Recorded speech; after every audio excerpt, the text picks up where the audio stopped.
Parfois on a tout, mais on n'est rien. Parfois on est tout, mais on n'a rien. Que faut-il choisir? Faut-il choisir l'être ou l'avoir? Si vous choisissez l'avoir, vous ne choisissez pas l'être. Parce que celui qui a tout est généralement pas grand-chose. Parce que quand on a tout, on se concentre plus sur l'être, mais sur l'avoir. Avoir, c'est regarder ses vues sur YouTube, sur TikTok, sur Instagram. Avoir, c'est avoir des amis, avoir de la connaissance, avoir plein de choses. Mais être, ce n'est pas être dans l'abondance, mais l'essence de l'être se fiche de ce qu'elle a. Elle se fiche de son apparence. Elle se fiche de nos comptes en banque. Elle se fiche du nombre de choses que nous possédons. Donc comment faire dans cet obscurantisme, dans cette société matérialiste qui ne pense qu'au profit et qui ne pense qu'à avoir davantage de choses pour briller, entre guillemets?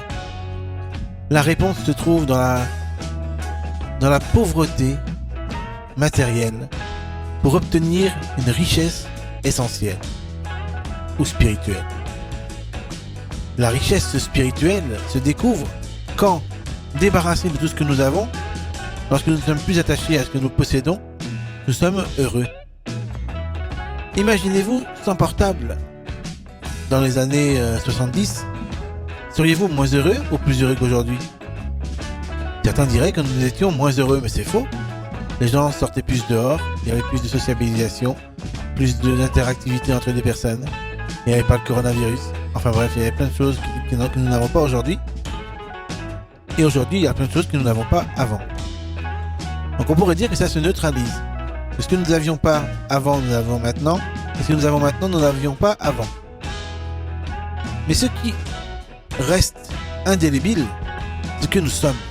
Et ça, en dépit des années qui passent, en dépit du temps qui passe, depuis avant Jésus-Christ jusqu'à maintenant, ce que nous sommes ne changera jamais. Alors que ce que nous avons change continuellement.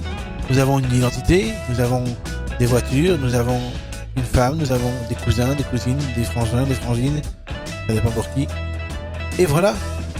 Mais en fait, ce que nous sommes, personne ne peut nous le voler. Ça vient de l'infini, de l'éternité, tout simplement. Et si vous voulez apprendre à connaître qui vous êtes,